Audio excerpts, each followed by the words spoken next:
जय श्री कृष्णा। धार्मिक व्रत कथा में आपका दिल से स्वागत है। आज हम शिव पुराण की महाकथा सुन रहे हैं। हर हर महादेव, श्री शिवाय नमस्तुभ्यम। शौनक जी कहते हैं, महाप्रयाग व्यास शिष्य शोध जी, आपको नमस्कार है। आप धन्य है, शिव भक्तों में श्रेष्ठ है। आपके महान गुण वर्णन करने योग है। अब आप कल्याण में शिव पुराण की श्रवण की विधि बताइए, जिससे सभी श्रोताओं को संपूर्ण उत्तम फल की प्राप्ति हो सके। तो शोध जी ने कहा, हे शौनक, अब मैं तुम्हें संपूर्ण फल की प्राप्ति के लिए शिव पुराण की श्रवण की विधि बता रहा हूँ।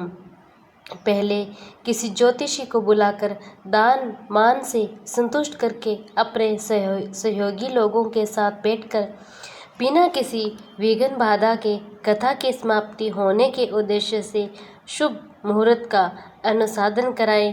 प्रयत्न पूर्वक देश देश में स्थान स्थान पर यह संदेश भेजें कि हमारे यहाँ शिव पुराण की कथा होने वाली है। अपने कल्याण की इच्छा रखने वाले लोगों को उससे सुनने के लिए अवश्य पधारना चाहिए।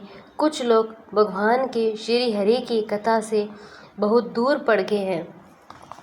कितने ही स्त्री शूद्र आदि भगवान शंकर की कथा कीर्तन से वंचित रहे हैं।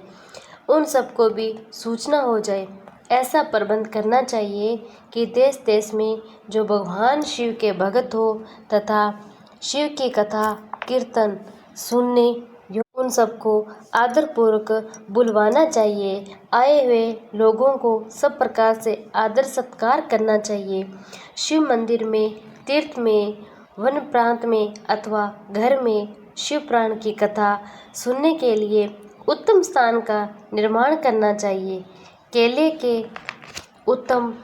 के वृक्ष की पूजा करनी चाहिए। शिव का ध्यान देना चाहिए।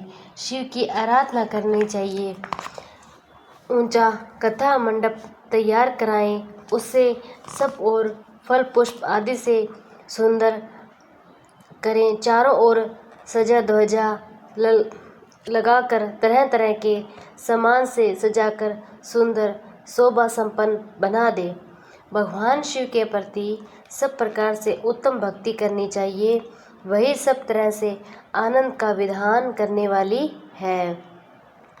परमात्मा भगवान शंकर के दिव्य आसन का निर्माण करना चाहिए तथा कथावाचक के लिए एक ऐसा दिव्य आसन बनाना चाहिए जो उनके लिए सुगध हो। हे मुनि श्रेष्ठ, नियम पूर्वक कथा सुनने वाले श्रोताओं के लिए भी तथा योग सुंदर स्थानों की व्यवस्था करनी चाहिए।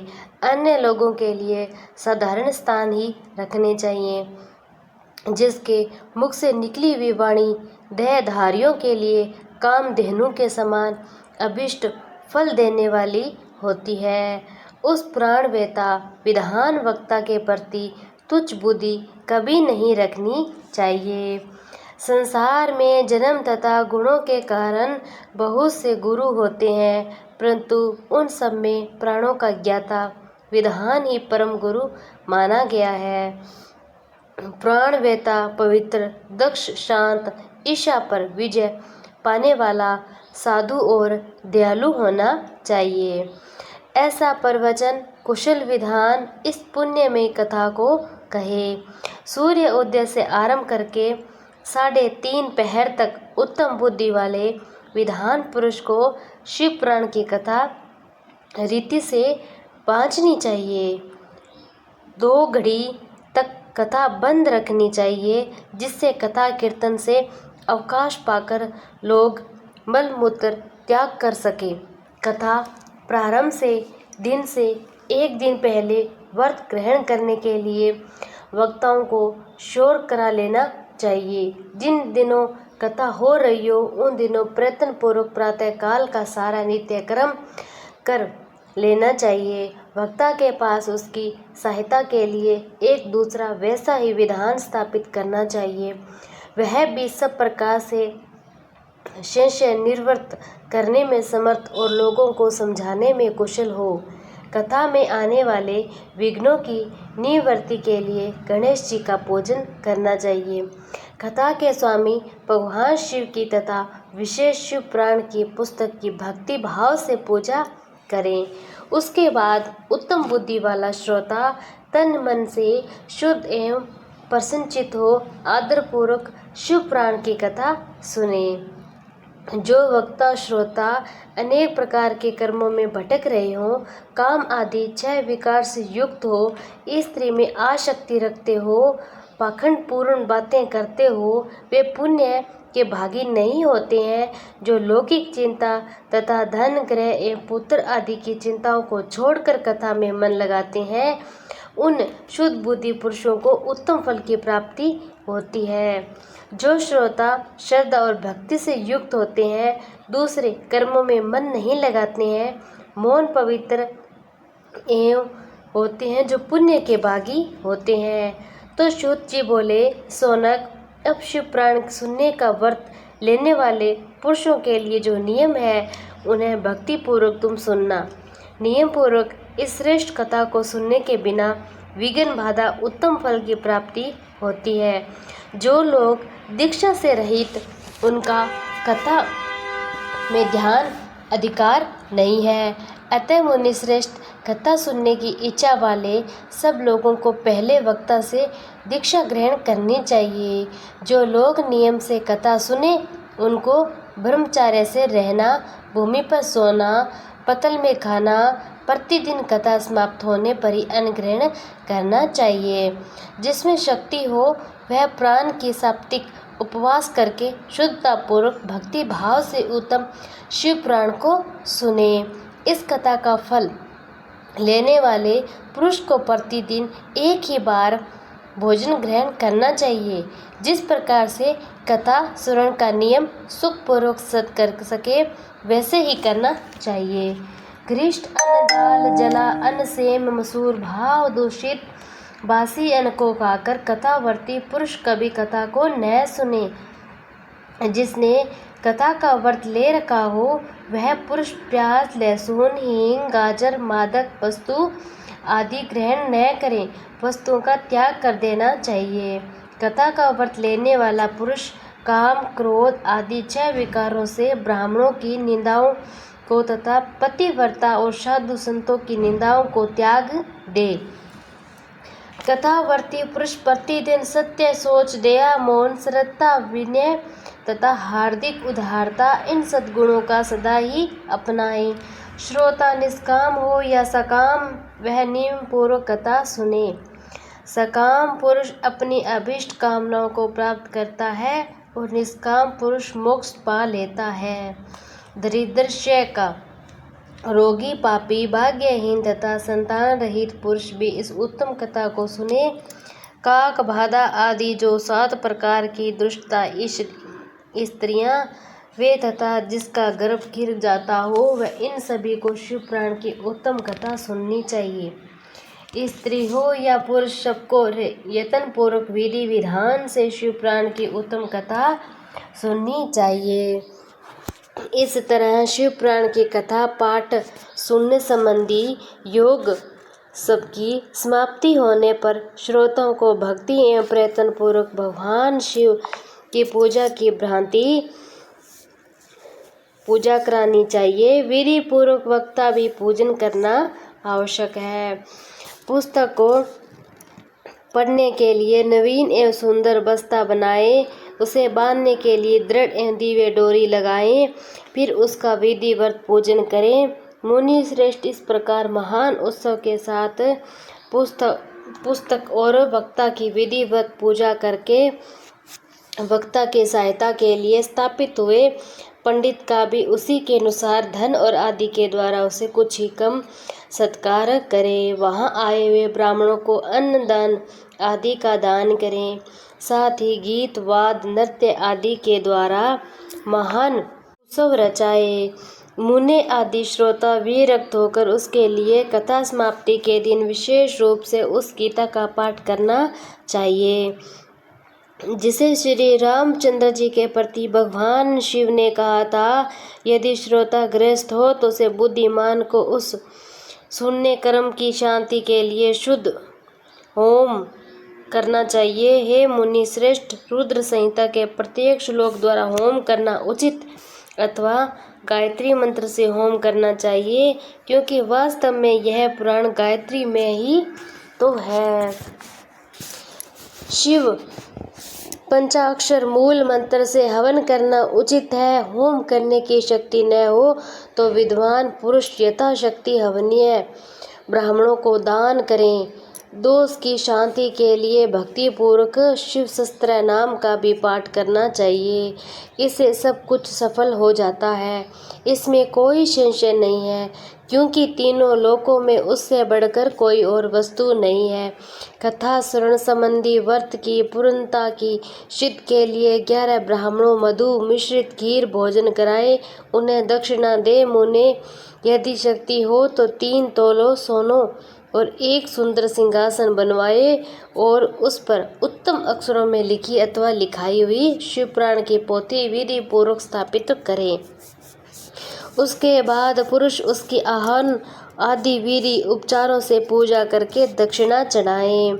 फिर जितेंद्रिय आश्चर्य वस्त्र आभूषण एवं गंध आदि से पूजन करके दक्षिणा सहित एवं पुस्तक उन्हें स्थापित करें। उत्तम बुद्धि वाला श्रोता इस प्रकार भगवान शिव के संतोष के लिए पुस्तक का दान करें।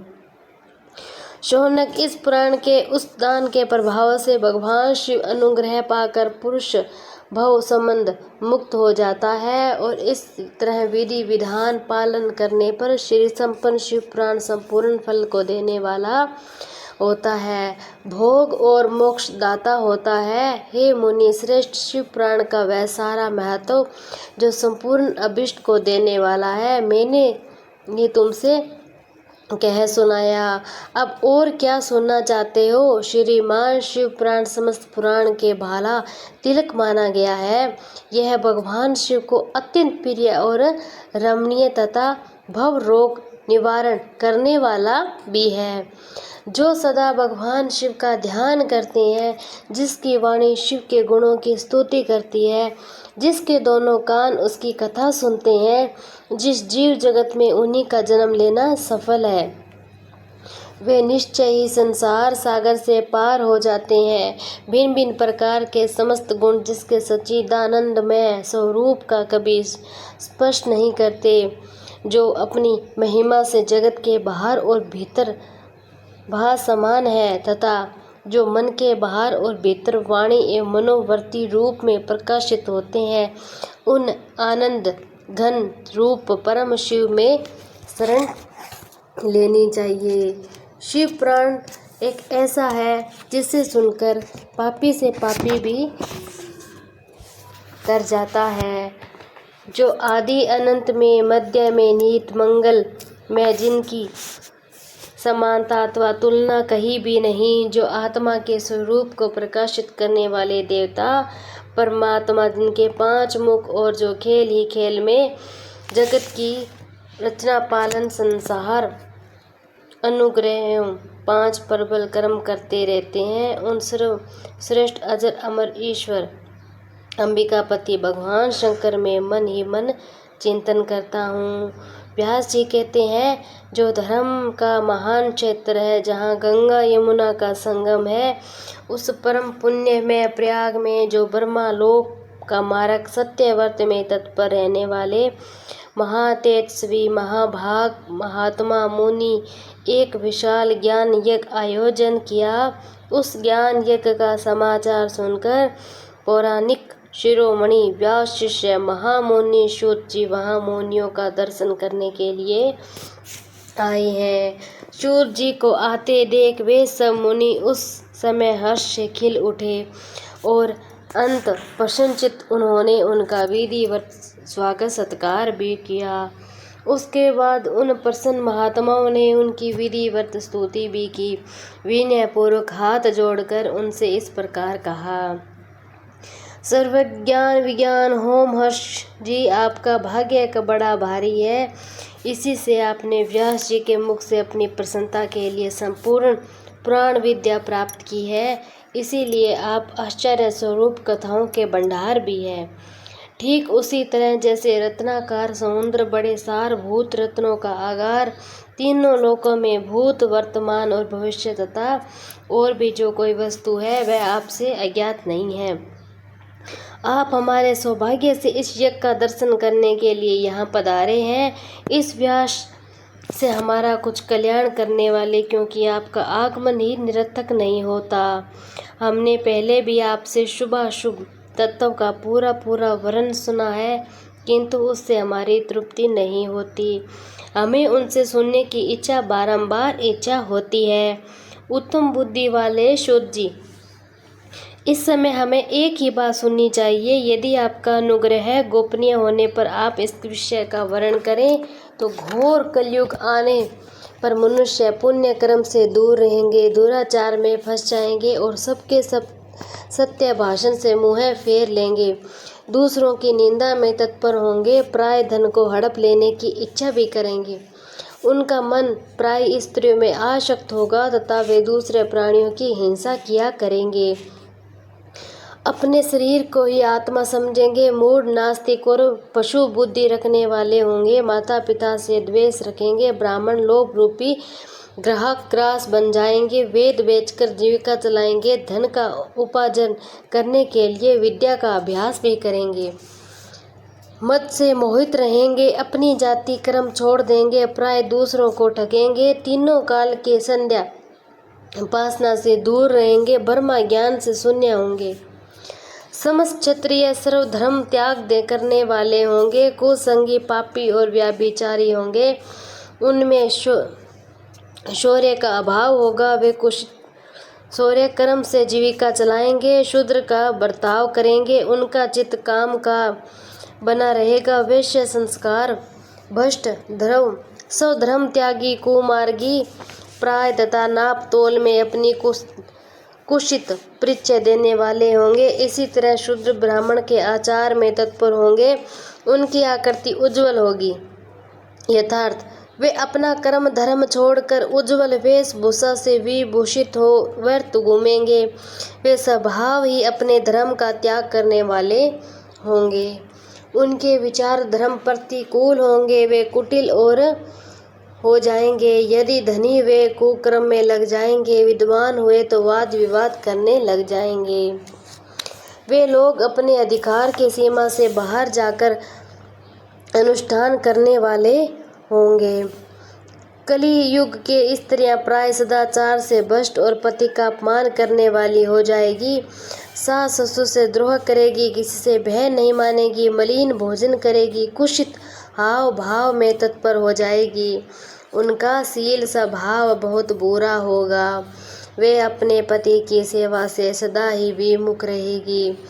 सूत जी, इस तरह जिनकी बुद्धि नष्ट हो गई, जिन्होंने अपने धर्म का त्याग कर दिया, ऐसे लोगों को इहलोक और परलोक में उत्तम गति कैसे प्राप्त होती है, इसी चिंता से हमारा मन सदा व्याकुल रहता है। परोपकार के समान दूसरा कोई धर्म नहीं, अतः जिस छोटे से छोटे उपाय इन सबके पापों के तत्काल नाश हो जाए, उससे इस समय कृपा पूर्वक बताइए, क्योंकि आप समस्त सिद्धांत के ज्ञाता हो। तो व्यास जी कहते हैं, उन मुनियों की यह बात सुनकर सूत जी मन ही मन भगवान शंकर को याद करके उनसे इस प्रकार बोले। सूत जी कहते हैं, साधु महात्मा, अपने आप बहुत अच्छी बात पूछी है।